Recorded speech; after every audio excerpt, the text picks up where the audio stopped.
जय हिंद दोस्तों, वंदे मातरम। हालत को लेकर मेरी बिल्कुल चिंता मत करना। पिछले वीडियो में बता चुका हूं कि भाई पिछले मेरे 2 दिन कैसे गुजरे हैं। लेकिन अगर हम लोग बात करें यहाँ पर जिस मूवी के बारे में हम लोग पिछले कुछ दिनों से बात कर रहे हैं, जिसका कि नाम है पुष्पा, जो कि फ्लावर नहीं फायर था और फायर से अब वो वाइल्ड फायर बन चुका है, तो यकीन मानिए उसके बारे में बात करते हुए आपको भी ऐसा लगेगा कि यार वाकई में कुछ एक ऐसा सिनेमा भारत में आया है जिसको कि आप कह सकते हैं कि भाई ये एक हमारे भारत का सिनेमा था, जिसको कि कई लोगों ने बोला कि भाई ये बिल्कुल भी अच्छा नहीं है, लेकिन फिर भी लोगों ने उसको भारी संख्या में जाकर देखा और मतलब उस मूवी को एक तरीके से दिन दुगना तो रात चौगनी की गति से आगे बढ़ाकर तो सबसे ज़्यादा कमाई वाली मूवी बना दिया 2024 की। संडे को इस मूवी ने जैसा कलेक्शन निकाला है, उसके बाद में प्रेडिक्शन सब ये लग रहे हैं कि भाई ये मूवी कितने दिन का टाइम लेगी बाहुबली 2 के रिकॉर्ड को तोड़ने में। हालांकि बाहुबली 2 का रिकॉर्ड अभी भी काफ़ी दूर है, ऐसा नहीं है कि बिल्कुल हाथ बढ़ाया और रिकॉर्ड टूट जाएगा। ऑब्वियस सी बात है, 500 करोड़ रुपए अभी इस मूवी को और कमाने होंगे, but the kind of pace this movie has attained, अब काफ़ी अच्छा कलेक्शन इसका ऑलरेडी हो चुका है। लेकिन यहाँ से जो भी कलेक्शन अब होगा ना, वो डिपेंड करेगा सिंपल सिंपल इस चीज़ के ऊपर कि भाई ये अब मूवी किस मोमेंटम के साथ में वर्किंग डेज के ऊपर कलेक्शन निकालती है। जैसे अगर मैं कल की बात करूं, मंडे को इस मूवी ने 27 करोड़ का एक मॉडेस्ट कलेक्शन निकाला है। आप इसको बहुत बुरा नहीं कह सकते, बहुत अच्छा नहीं कह सकते, अच्छा तो कह ही सकते हैं मेरे हिसाब से, क्योंकि अब आप देखिए आप सेकेंड वीक के वर्किंग डेज में एंटर कर रहे हो, एंड वो भी तब जबकि आपने सेकेंड वीकेंड के ऊपर रिकॉर्ड ब्रेकिंग परफॉर्मेंस दी है। आपने सेकेंड वीकेंड पर ग्रॉस बॉक्स ऑफिस कलेक्शन जो है आपने 200 करोड़ से भी प्लस में निकाला है। ऐसा नहीं है कि आपकी मूवी कुछ भी नेगेटिव कर रही है, लेकिन देखिए क्या होता है, जब भी किसी मूवी को एक बड़ा कलेक्शन निकालना होता है ना, तो उस मूवी को जो मोमेंटम पकड़ना होता है वर्किंग डेज के ऊपर, वो बहुत ज़्यादा ज़रूरी होता है। जैसे मुझे अभी भी याद है गदर 2 का जो कलेक्शन निकला था बड़ा, उसके पीछे का एक बड़ा कारण ये था कि उस मूवी ने 5 करोड़ रुपए का कलेक्शन ना बहुत लंबे समय तक निकाला था। आई थिंक ऑलमोस्ट 2 हफ्ते तक उसने वर्किंग डेज पर 5-5 करोड़ का कलेक्शन लगभग डेली निकाला था। उस चक्कर में होता यह था कि ये मूवी हफ्ते भर तो अच्छा चलती थी 5 करोड़ पे, पर जब वीकेंड आता था तो वीकेंड पर यही कलेक्शन ऑलमोस्ट ट्रिपल हो जाता था, 5 का 15 से 20 हो जाता था। कोई बड़ी बात नहीं थी उस चीज़ में। तो उस अगर हम केस स्टडी से देखें तो कहीं ना कहीं पुष्पा को भी एक मोमेंटम पकड़ना पड़ेगा, और अगर उसने वो मोमेंटम पकड़ लिया अच्छा डबल डिजिट में, तो भाई कोई भी कलेक्शन फिर इस मूवी के लिए बड़ा नहीं है। बेबी जॉन को लेकर अभी कुछ पॉजिटिव खबरें जरूर आ रही सोशल मीडिया पर, क्योंकि उसका ट्रेलर काफ़ी लोगों को अच्छा लगा है। बेबी जॉन के बारे में बताया जा रहा है कि 24 तारीख को रिलीज होने वाली है। अब आप देखिए अभी अभी हम लोग 13 तारीख के ऊपर बैठे हुए हैं, मोटा मोटा करके भी अगर देखें तो 11 दिन अभी भी बेबी जॉन के रिलीज में बचे हुए हैं। तो पुष्पा के पास में अभी भी सेफर साइड के लिए 11 दिन तो हैं। मैं जानता हूँ 11 दिन इनफ नहीं होंगे आप बाहुबली 2 के रिकॉर्ड को तोड़ने के लिए, बट मुझे ऐसा लगता है कि अगर मूवी ने सही मोमेंटम पकड़ के रखा और मेकर्स ने सही स्ट्रैटेजीज को इम्प्लीमेंट किया लोगों को और ज़्यादा थिएटर तक लाने के लिए, तो शायद मूवी का जो पूरा एक हम कहते हैं ना कि किस्मत, वो वाकई में लिखी जा सकती है, बदली जा सकती है। बट उसके लिए फिर आपको काम तो उस हिसाब से करना ही पड़ेगा, आपको मार्केटिंग वगैरह की स्ट्रैटेजी वगैरह को डेवलप उसी तरीके से करना पड़ेगा। जैसे कि अगर हम संडे की बात करें तो संडे को इसने बेहतरीन कलेक्शन निकाला, लेकिन ओपनिंग जो सेकंड वीकेंड था इसका, सेकंड वीकेंड के लिए जो प्रोडिक्शन था वो सिर्फ 100 करोड़ रुपए का था। 100 करोड़ रुपए तो इस मूवी ने वर्ल्ड वाइड ग्रॉस कलेक्शन में अकेले संडे को ही निकाल ली। लेकिन आप देखें कि इस फ्राइडे को जो पूरा एक सिनेरियो हुआ था अल्लू अर्जुन का, जिसमें कि उनको गिरफ्तार किया गया था, फिर उनको 14 दिन की अरेस्ट हुई, एंड उसी दिन फिर उनको अग्रिम जमानत भी मिल गई। तो ये पूरा जो एक सिनेरियो हुआ था, माना जा रहा है कि उस सिनेरियो के कारण एक बहुत बढ़िया बूस्ट मिला इस मूवी को।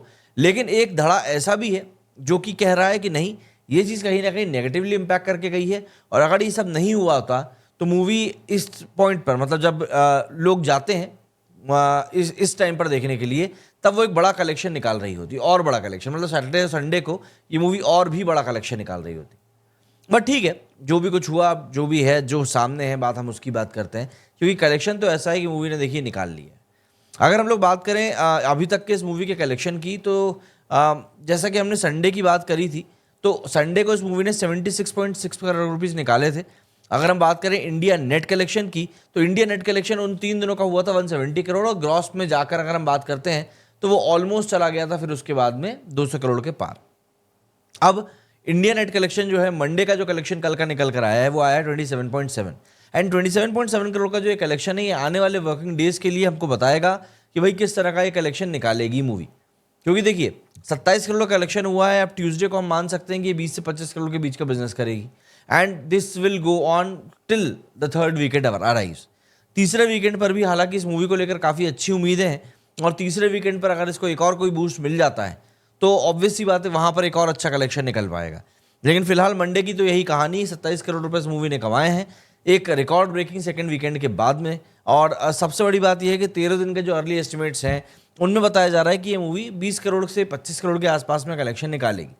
अब यहाँ पर सबसे बड़ी बात यह आ जाती है कि मूवी को अगर बाहुबली 2 का रिकॉर्ड तोड़ना है, क्योंकि अभी इस मूवी ने काफ़ी सारे रिकॉर्ड्स बनाए। अभी मैं अगला वीडियो जो बनाऊंगा उसमें आपको सिर्फ यही बताने वाला हूँ कि इस मूवी ने ऐसे कौन से 40 सबसे इंटरेस्टिंग रिकॉर्ड्स क्रिएट कर दिए हैं जो कि आने वाले समय में किसी भी मूवी को तोड़ना बहुत ज़्यादा एक हरक्यूलिन टास्क रहेगा उनके लिए, और वो लोग कैसे इस पूरी चीज़ को पार पाएंगे ये वाकई में सोचने वाली बात होगी। क्योंकि 40 रिकॉर्ड एक मूवी से बनना ये कोई छोटी मोटी बात नहीं होती। दूसरी बात, अगर हम देखें तो पुष्पा के थर्ड पार्ट ने जो एंटिसिपेशन क्रिएट किया है पब्लिक के बीच में, वो भी ये बताने के लिए काफ़ी है कि कैसे एक मूवी के तौर पर पुष्पा कहीं ना कहीं अपने जॉनर में तो सक्सेसफुल हो गया है। आप देखिए कि फहाद फाजिल को लेकर बात चल रही है कि भाई वो हो सकता है थर्ड पार्ट में नजर ना आए। मूवी के क्लाइमैक्स को लेकर काफ़ी कंट्रोवर्सी हुई कि भाई इसका क्लाइमैक्स जो है काफ़ी बार बदला गया क्योंकि मेकर्स के जो थे क्रिएटिव डिफरेंसेस क्रिएट हो रहे थे। इवन अल्लू अर्जुन को लेकर भी एक पॉइंट पर ये बात सामने आई थी कि यार उनके साथ भी थोड़ी समस्या हो रही है। फहाद फाजिल ने तो क्लियर तौर पर सामने आकर बोल दिया कि भाई मेरे किरदार को तो बहुत ही ढीले तरीके से पोर्ट्रे किया गया है, तो कहीं ना कहीं माना जा रहा है कि इसीलिए उन्होंने इस मूवी से किनारा कर लिया है। और कई सारी चीज़ें ऐसी जैसे कि जापान में पुष्पा की मीटिंग हो गई, या फिर शुरुआत में जो पूरा सीन था उसका कोई हमको आधार नहीं मिला। तो थर्ड पार्ट की शूटिंग मुझे ऐसा लगता है कि शुरुआत तो हो चुकी है, और काफ़ी हद तक चीज़ें जो है थर्ड पार्ट में रैम्पेज में जो बदलने का कारण बनेगा वो यही बनने वाला है, क्योंकि उसके पीछे इस बार ना देश का एक बहुत बड़ा मिनिस्टर पड़ने वाला है। पुष्पा ने ऑब्वियस सी बात है अपने गेम को काफ़ी ज़्यादा बड़ा कर लिया है। सिर्फ मूवी के एस्पेक्ट में मैं बात नहीं कर रहा हूँ, पब्लिक के एस्पेक्ट में भी बात कर रहा हूँ, क्योंकि इस बार के जो फाइट सीक्वेंसेस थे प्लस जो अल्लू की एक अनमैचेबल एक्टिंग थी, उसने इस मूवी को लिटरली एकदम टॉप पर ले आकर बैठा दिया है कि भाई आखिर आप कैसे इतनी सारी चीज़ों को एक में समेट सकते हो। आज के प्रेडिक्शन की बात हम लोग कर चुके हैं, 20 से 25 करोड़ रुपए ये मूवी आज के अगर निकालती है तो आप इस मूवी को एक हिट मूवी में डाल सकते हैं, क्योंकि ऑब्वियस सी बात है आप अब एक ऐसी मूवी बन चुके हो जो कि भारत में सबसे ज़्यादा कमाई करने वाली मूवीज़ में आपका नाम गिना जा रहा है। कई लोगों को शायद अभी भी पता नहीं होगा, पर इस मूवी के फर्स्ट पार्ट ने सिर्फ 350 करोड़ रुपए कमाए थे, और उन 350 करोड़ रुपए को कमाने में इस मूवी को मात्र 2 दिन लगे थे। तो ऐसा होता है जब आप किसी एक प्रोजेक्ट के ऊपर काफ़ी अच्छे से काफ़ी शिद्दत से काम करते हो तो आपको लेकर रिजल्ट्स भी वैसे ही निकल कर आते हैं, एंड रिजल्ट्स जब आपके सामने पॉजिटिव आते हैं तो ऑब्वियस सी बात है फिर आपका काम भी उसी तरीके से होता है। देखते हैं अभी किस तरह का कलेक्शन और इस मूवी का निकल कर आता है, क्योंकि अभी भी काफ़ी हद तक मुझे ऐसा लगता है कि ऑडियंस बची है जो कि इस मूवी को देखना जाना चाहती है। एंड बेबी जॉन के पहले पहले तक ये मूवी जितना कलेक्शन निकाल लेगी उसके बाद एक डाइवर्जन तो आएगा। भले ही लोगों को बेबी जॉन पसंद आए या ना आए, इरिस्पेक्टिव ऑफ दैट, बट एक डाइवर्जन जरूर आएगा। कमेंट करके आप लोग जरूर बताएं कि आपका क्या कुछ कहना है इस बारे में। मेरे इस वीडियो में फिलहाल उतना ही। जय हिंद, जय भारत।